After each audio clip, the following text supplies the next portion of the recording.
Hello, and welcome back to the Kaldheim review. So, today, we're going over green. Or, if I decided to release all of these in the same day, then welcome back. Earlier today, we did everything else.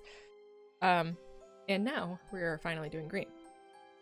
So let's dive right into it, because I tend to talk a lot, and I don't want these videos to be like hours long. Alright, Arachnoform. An aura for 2. Enchant creature. Enchanted creature gets +2/+2 reach and is every creature type. Very interesting. I don't know how useful that's going to be, honestly. The most useful part of that is going to be +2/+2 and reach. I don't think every creature type is going to be very useful, because you're making the deck, so you put all the creatures in that have the same creature type. So maybe there's some sort of interaction that you want to make all of the creatures the same creature type, but you have to play green in order to do this, so that's very limited. So I don't think that this is very good, and it's probably not going to be seeing play at all. Very, very janky if it is ever going to see play. Battle Mammoth. A 6/5 for 5. Trample. Whenever a permanent you control becomes the target of a spell or ability and opponent controls, you may draw a card. Good God. Foretell for 4. I mean, it makes it more expensive overall, but you can get this out on turn 4 is what that means. You can get a 6/5 Trampler with that clause. Whenever a permanent you control becomes target of a spell or ability and opponent controls, you may draw a card. You can get that out on turn 4. That's pretty spicy. This card's good, obviously. If you didn't know that already. That card is very good. Blessing of Frost. A snow sorcery for 4. Distribute X +1/+1 counters among number of creatures you control, where X is the amount of snow spent to cast a spell. Then draw a card for each creature you control with power 4 or greater. Okay. Here's a sorcery, which is too bad. This is the first snow card. I do believe that there are, I can just see here, there are a few more snow cards in green, so green does seem to be snowy. So this could definitely fit in a snow deck, because, you know, if green ends up being snow, then green, it's much better than like the red that we saw, which it only has 2 snow, so you're not like forcing yourself to play snow. As for the ability, so you're distributing 4 +1/+1 counters pretty much, which is not bad. And then you draw a card for each creature you control with 4 power or greater. There are decks where this goes, I guess. There are decks where this can go. Is it amazing? No, it's not amazing. Is it not? Is it bad? No, I don't think it's bad. I think it's got its place.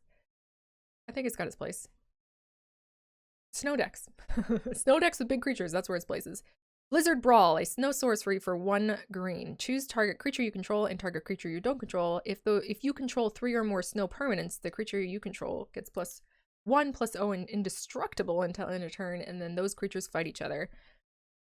This goes in a snow deck. If the snow deck has creatures in it, this goes in it. This is a great card. Obviously, those creatures need to be big or have Deathtouch, but this is a good card. Blizzard Brawl. Boreal Outrider. Snow creature, elf warrior, a 3/2 for 3. Whenever you cast a creature spell, if snow of any of that spell's colors was spent to cast it, okay, that creature enters the battlefield with an additional +1/+1 counter on it. That's a weird way to word that. If snow of any of that spell's colors. So does that mean it doesn't work on artifact creatures? Probably not. I mean, from that wording, it doesn't. So that's interesting. I mean, maybe. Yeah, no, that it doesn't. That's weird.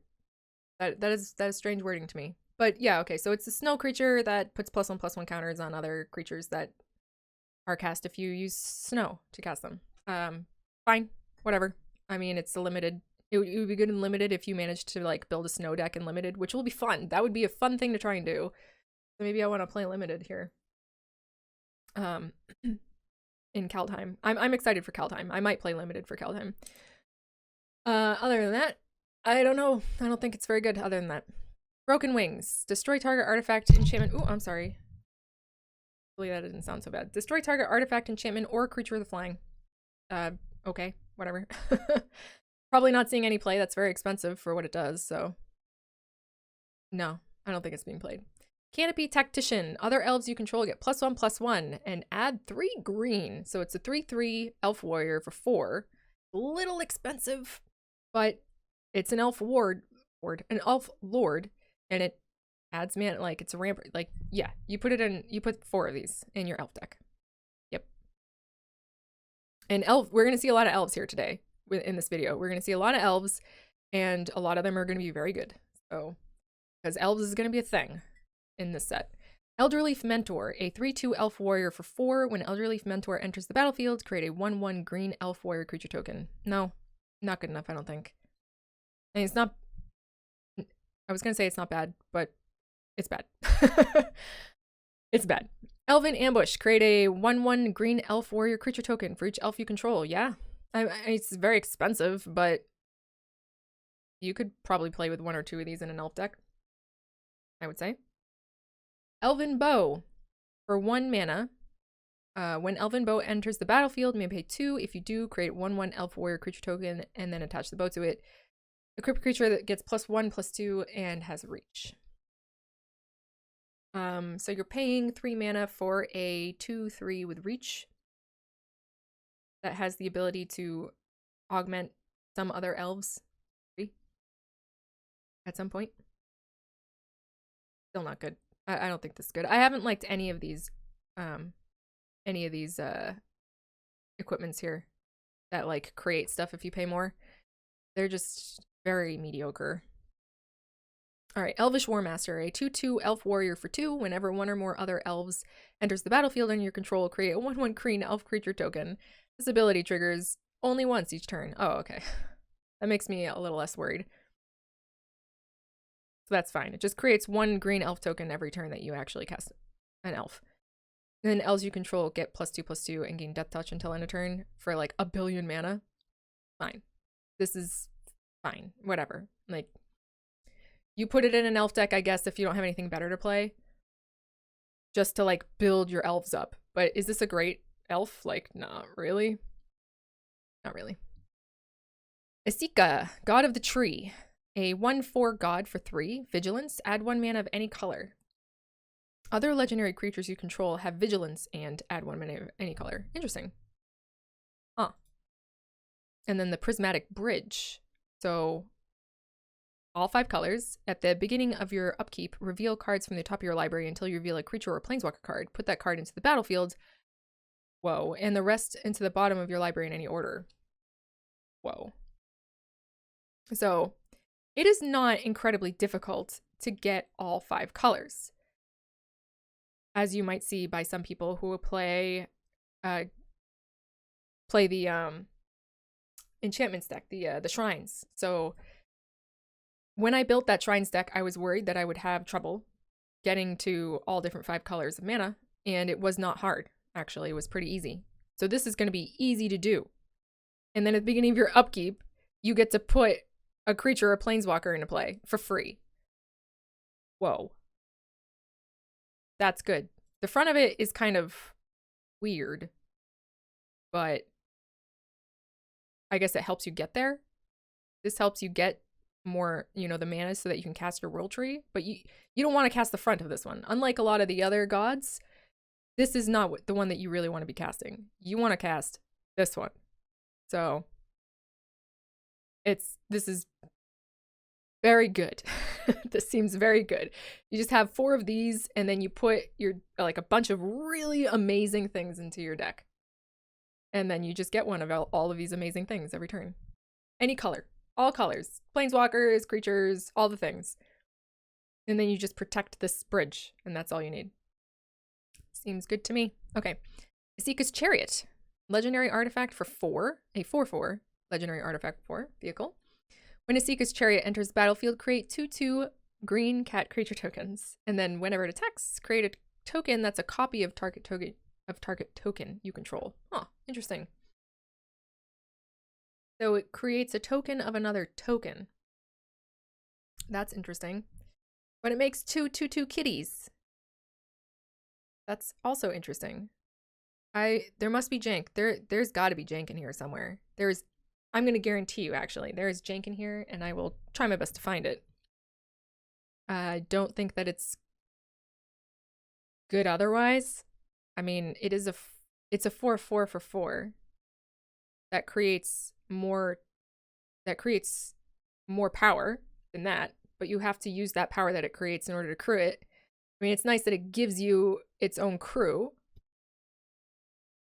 but there must be other tokens that you can take advantage of this with. And there was another token generator that we talked about in blue, which was very exciting. So there's quite a few token generators, but like Mythos of Aluna is really kind of the best thing to create tokens, because then you can create a token of whatever you want, and then you can use this to keep copying that token over and over again. So we'll see. We shall see. Oh, I like this picture too. This one's super cute. Look at those kitties.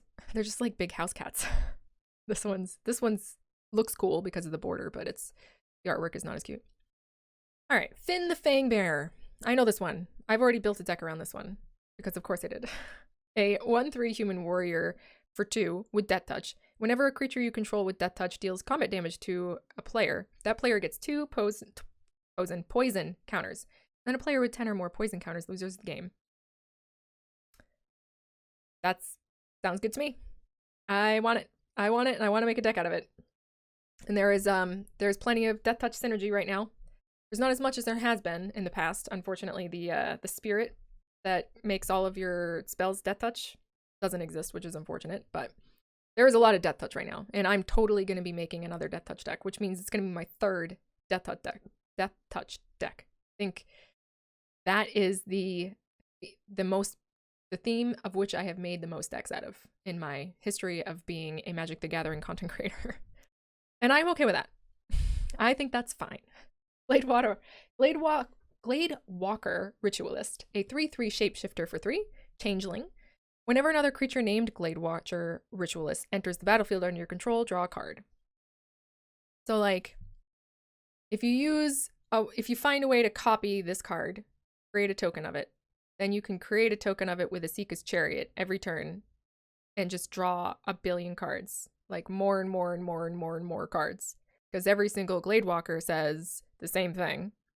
So if you bring out another Gladewalker, when you have one out, you draw 1 card. If you get another one, you draw 2 cards. If you get another one, you draw 3 cards. So on and so forth, ad nauseum, until you draw yourself out. But there is a lot of, or maybe I shouldn't say a lot, but there is a fair amount of shapeshifter shenanigans that will definitely need to be teased out of this set. And we will do that, believe me. All right, Glittering Frost, another snow card, a snow enchantment. Is that the first snow enchantment? Okay, snow enchantment for 3. Enchanted land is now snow. Whenever enchanted land is tapped for mana, its controller adds an additional 1 mana of any color. Cool! Works perfectly with your prismatic bridge. Very good. It works perfectly with like any other kind of snow thing, right? Because I believe the additional mana is also considered snow because it comes from a snow source. Yeah, cool. I like it, and I love this artwork too. I cannot wait to get the style art for this. It's probably going to be like gated behind mastery, but all the most beautiful cards are gated behind mastery. It makes me sad. All right, Knotwood Recluse, a 4/2 spider for 3 with reach. Every set needs its generic spider, right? This is the set's generic spider. Grizzled Outrider, a 5/5 elf warrior for 5. It's just beautiful, isn't it? These kind of like vanilla cards, they always seem to come from green. I like it. Bad card to be sure. Will never be played ever in any deck, even elf decks, even in warrior decks. But it does make me, it warms my heart. Seeing these kind of cards warms my heart.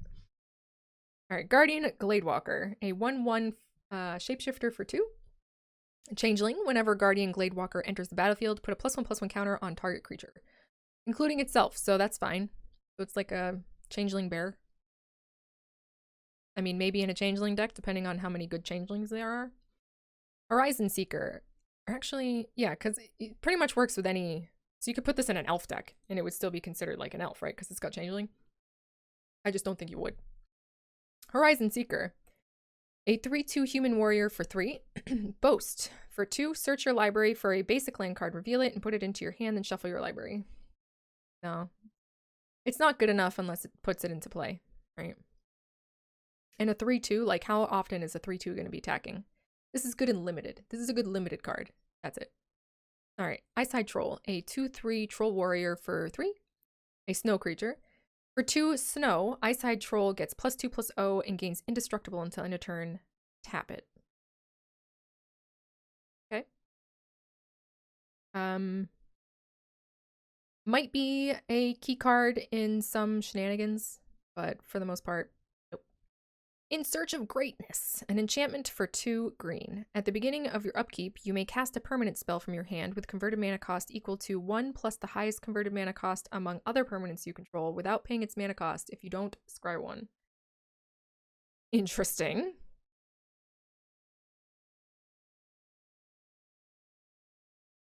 Interesting. You may cast a permanent spell from your hand with converted mana cost equal to 1 plus the highest converted mana cost among others. So that could be nothing. Like you eventually you'll get to the point where you just don't have anything in your deck that is more expensive than a permanent that you currently have on the board. Because it's the high, you don't get to choose the number, it's just the highest converted mana cost among other permanents. So if you have like a Great Henge out on the fields, you're never casting anything with this. You're always just scrying 1, which is fine. I mean, it's only 2 green. I'm sure there are shenanigans to be had here. And you are basically casting stuff for free. Is it anything? You may cast a permanent spell. So it has to be permanent. But I mean, green never has any lack of permanence. But there will be a point where this just won't be useful anymore. Unless something dies or, you know, or gets destroyed. Something dies or gets destroyed that isn't a creature. Yeah, I think it's fine. I think it's good in, like, mono green Stompy. This will probably be just fine. But it's a weird interaction, and it's not as useful. I imagine that this, in theory, is cooler and more exciting than it is when in like reality, in practice. But that will require playing with it. See. Despera Sentinel, a 1/2 elf rogue for 1. Reach. Tap an untapped creature you control, add 1 mana of any color. Nah, I don't think so. I mean, it's got good stats for its cost, right? It's a 1/2 elf for 1 with reach. But I would be surprised if this made it even into an elf deck. You have to tap 2 creatures in order to add a mana to your mana pool, which is never something that you want to do. All right, here we go. Our first god in green. No. Our second god in green. Jorn, god of winter. A 3/3 god for 3. Whenever Jorn attacks, untap each snow permanent you control. Well, okay. So snow decks are absolutely 100% green also. And let's see. The other side is blue-black. So, okay. So snow decks are Sultai. There was nothing exciting in snow in red. There was nothing exciting in snow in white. But there are very exciting things. Black is kind of like meh. Black was kind of meh, right? Blue is cool. And green is cool. Like this dude, which is understandable because he's the god of winter. You want this guy absolutely in your snow deck. You basically get another turn after your attack phase if you attack with this guy, which you would pretty much want to do no matter what. Because you untap all of your snowlands. So you like have all of your snowlands, you play whatever big fatty you want or cast whatever spell you want. You attack with this guy, you untap all of your all of your snow permanents. So that's all your creatures and all of your lands. Considering that, I mean, so long as they're snow lands, which, of course, if you're a snow deck, you want to make sure all of your lands are snow lands. So that's insane. Then Kaldheim the Rime Staff, a snow artifact for 3. Tap, you may play target snow card from your graveyard this turn. If you do, it enters the battlefield tapped. Who cares? It enters the battlefield tapped. Great. So you do it during your first main phase. Then you attack with Jorn because you have him too, because you're playing 4 of them. Hell, you would want to play like 8 of this card. But you're definitely playing 4 of this card, 100%, because you want both. You want both the front and the back. Ooh-wee. Okay. Yeah. So Snow is absolutely 100% Sultai. And that's going to be a scary deck, I think. I think that's going to be a scary deck. All right. King Harold's Revenge. Until the end of turn, target creature gets +1/+1 for each creature you control and gains trample. It must be blocked this turn if able. So that specific wording doesn't mean that it has lure on it, right? It just has to be blocked by anything. Doesn't have to be blocked by everything, just at least something. So I think this is good. And specific situations. Probably good in an elf deck, because you should have a lot of elves. It's probably good in an elf deck, and that's it. That's my guess. Maybe not even, honestly. We'll see. Volvari, God of Kinship, a 3rd green god. A 2/4 god for 4. As long as you control 3 or more legendary creatures, Volvari gets +4/+2 and has vigilance. And then for 2, tap her, look at the top 6 cards of your library. You may reveal a legendary creature card from among them and put it into your hand. The rest can go in the bottom of your library in a random order. Okay, so like legendary decks are coming back. And then her other side is the Ringheart Crest. For 2, as the Ringheart Crest enters the battlefield, choose a creature type. Add 1 green. Spend this mana only to cast a creature spell of the chosen type or a legendary creature spell. Okay. Interesting. That's okay. Like, meh. It's just like a ramper, which is not grand, that you have to cast on like something very specific. Like this exists without like all of these conditions. Maybe not at this mana. Maybe it's 1 less than usual, but still not super awesome.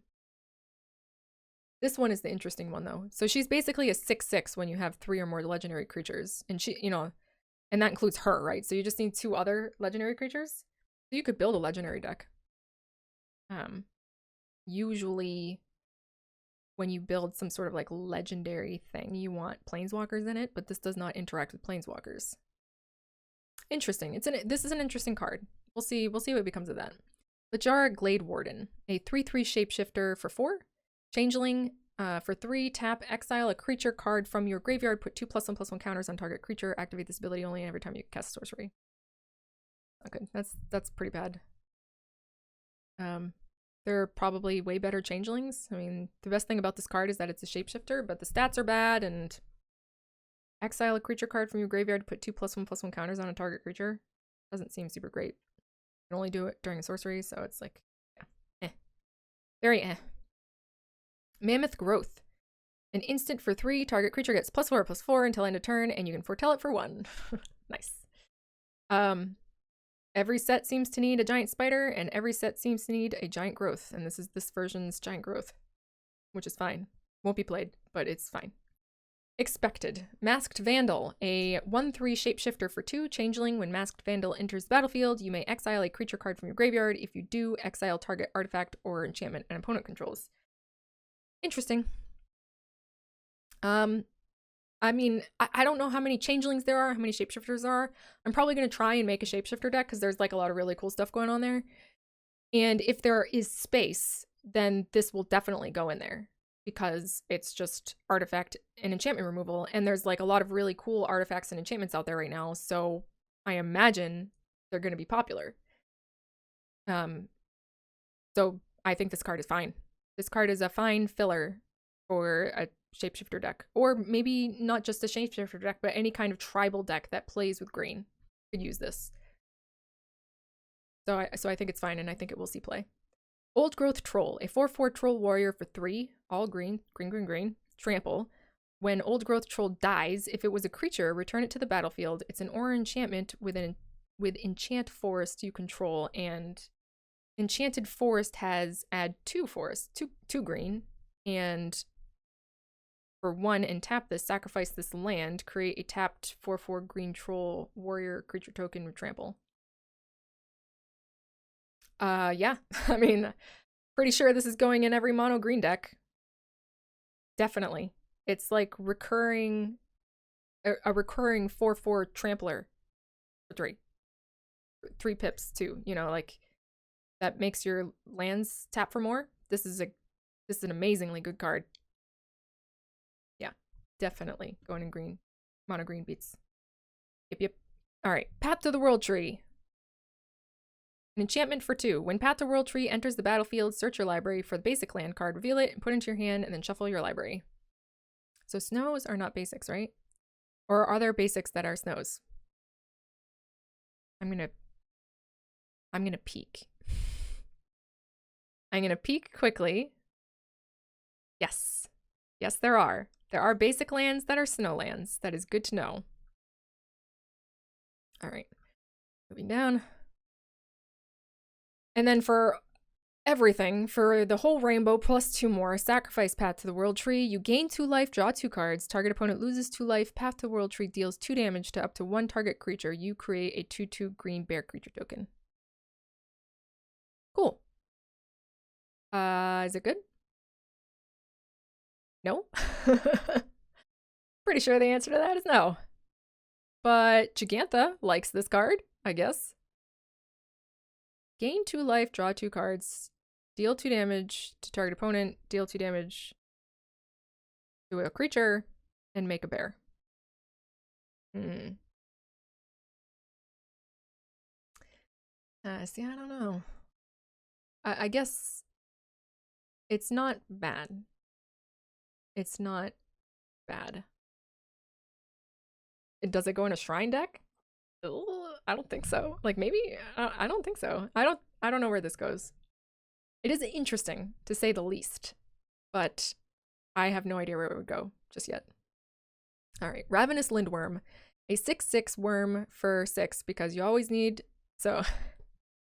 Green, you're such a staple. When Ravenous Lindworm enters the battlefield, you gain 4 life. Like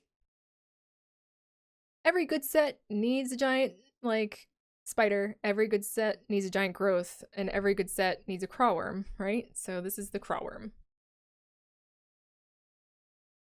All right, Realm Walker. A 2/3 shapeshifter for 3. Changeling. As Realm Walker enters the battlefield, chooses creature type. You may look at the top card of your library at any time, and you may cast creature spells of the chosen type from the top of your library. Good card. It's like a snoop. A conspicuous snoop. But for whatever you want it to be for, which is awesome. Okay. Realm Walker. Oh, wait, is that the same one? Yeah, they have, okay, so there's 3 Realm Walker cards here. Got it. Rootless Yew, 5/4 tree folk for 3. I'm sorry, for 5. When Rootless Yew dies, search your library for a creature card with power toughness 6 or greater, reveal it, and put it into your hand and shuffle your library. No. This stuff like never works out really well.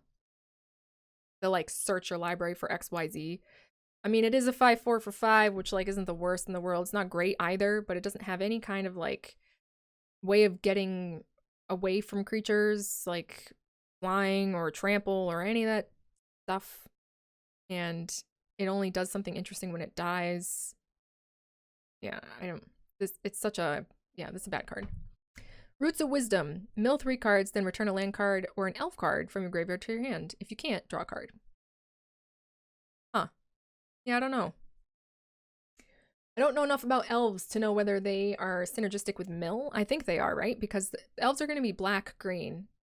And I'm pretty sure that some of the legendaries that have been spoiled that I did see at one point, I don't remember them fully, which is why I'm saying maybe, might be graveyard synergistic. think some of them are. I think there's like a saga that's specifically elf graveyard synergistic, in which case milling would be good.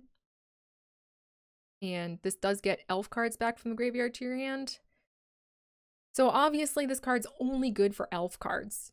Elf decks, sorry. But I don't know if it's got space. That elf deck is going to be freaking chock full. There are so many choices to put into that deck. So I don't know if it's got space for Roots of Wisdom. All right, Rune of Might. An Aura Rune. Okay, so this is the green Aura Rune. Excellent. Enchant permanent.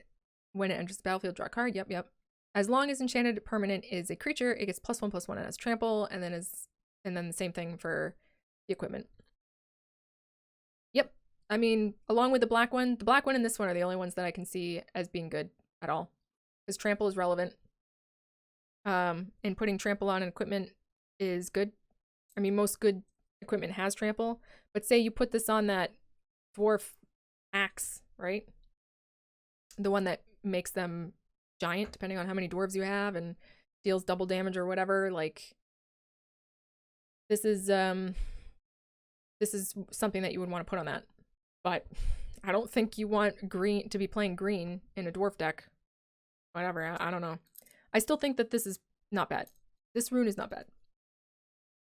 Sarulf's Packmate, a 3/3 wolf for 4. When Sarulf's Packmate enters the battlefield, draw a card, and then foretell for 2. That's a cool card.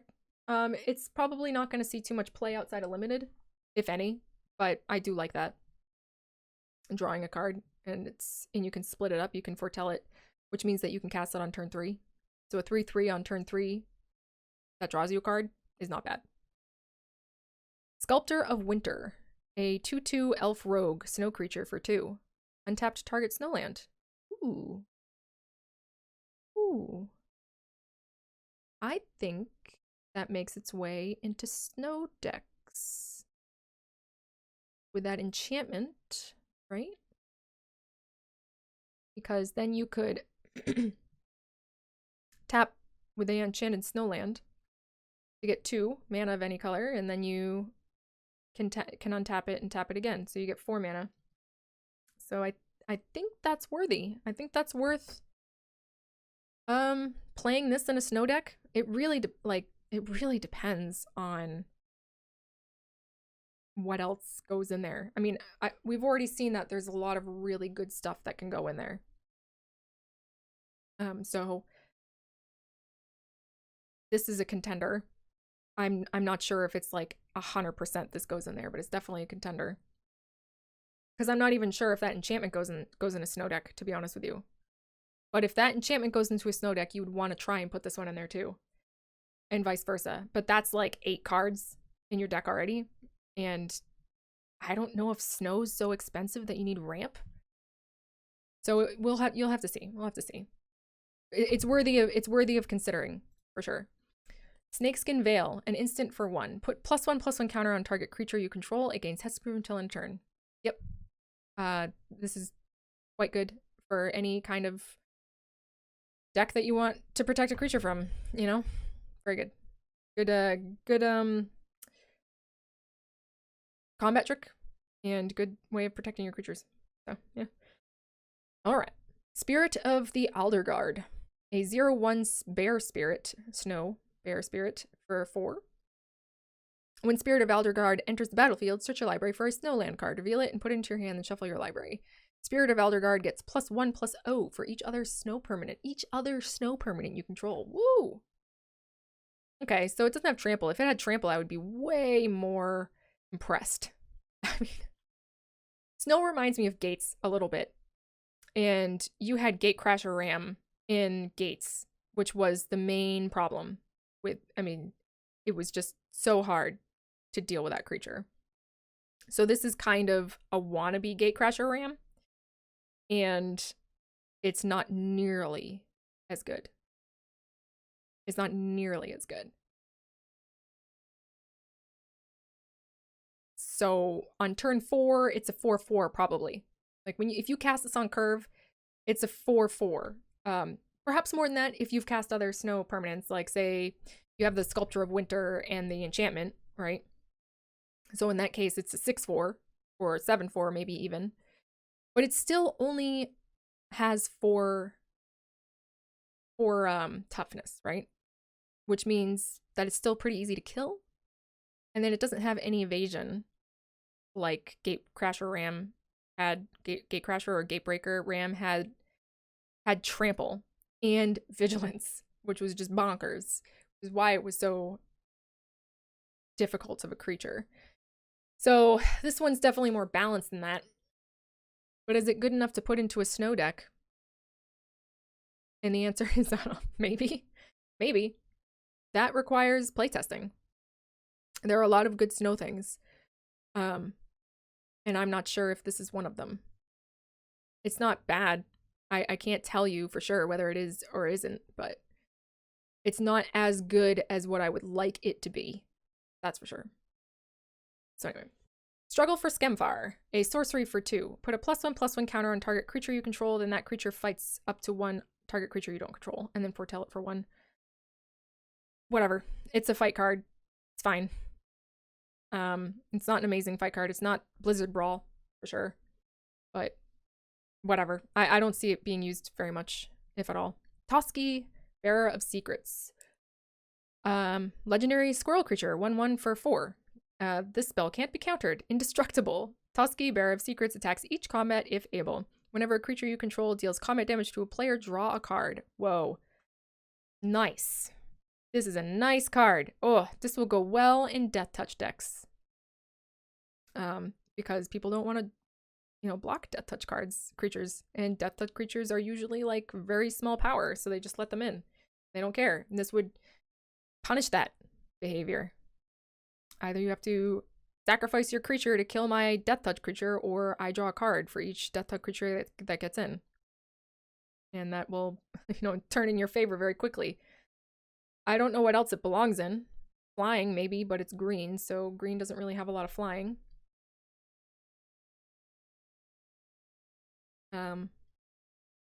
Yeah, I do like it quite a bit. Cool card. A little expensive. No, actually, I think the cost is actually just fine. All right. Here we go. Planeswalker. Is this the first Planeswalker that we've seen? I think this is the first Planeswalker that we've seen, actually. No. That's not true. We saw the god who was the demon Planeswalker. Tybalt. We saw Tybalt, so this is the second Planeswalker. Elves you control have make black. Interesting. Put a +1/+1 counter on up to 1 target elf. Untap it, it gains Deathtouch until end of turn. Create a 1/1 elf warrior creature token for 0. And then for -6, you get an emblem with whenever you cast an elf spell, it gains haste until end of turn, and you draw 2 cards. Sick. But it's going to take a while for him to get up there to do that. Yeah. I mean, I think he goes in every elf deck. I mean, it turns all of your elves into rampers, and that can be a lot of elves. You're going to have a lot of elves. And I think it makes sense that those elves make black, because if they made green, then I think this would be OP, honestly. So you can't just like keep casting a bunch of stuff because elves are mainly green. So you need to have green, and that's going to gate you from just popping off with this card. So I like this card. It goes in every elf deck, and I actually think it might be pretty balanced, which is cool. All right. Vorinclex, the Monstrous Raider. Ooh, look at that. It comes in a Phyrexian version. Very cool. What is a Phyrexian creature doing in this realm? That's curious. Curiouser and curiouser. A 6/6 Phyrexian Praetor for 6. Trample, haste. If you would put 1 or more counters on a permanent or player, put twice that many of each of those kinds of counters on that permanent or player instead. Like poison tokens? Poison counters? If an opponent would put 1 or more counters on a permanent or player, they put half that many of each of those kinds on counters of that permanent or player instead, or rounded down. Oh god, okay. This card is good. Depending on what you play it in, of course. You could do like an Ozolith deck with this guy in it, and it would like double the amount of tokens or counters that you get on the Ozolith and back and forth between your creatures every single time that there's an interaction between those two, which is sick. Also, like I said, poison counters that would kill an opponent like very, very quickly, especially if you found a way to put Deathtouch on this creature, which you can with the rune. You can put Deathtouch on this guy. Oh my goodness. I like it. This makes me happy. Oh, is this the last one in green? It is. This is it. We're done. And now we're gonna do. Okay, so I'm just gonna wrap up on the Vorinclex real quick here, because actually, was I finished with that thought? I mean, this is a really cool card. I don't, off the top of my head, I can't think of anything else that's like not glaringly obvious. Like, of course, +1/+1 counters, but any other kind of counter. There are no -1/-1 counters in standard.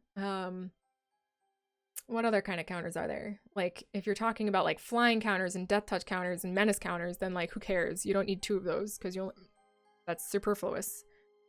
And I don't think loyalty counts as counters, right? So I think that's kind of it, right?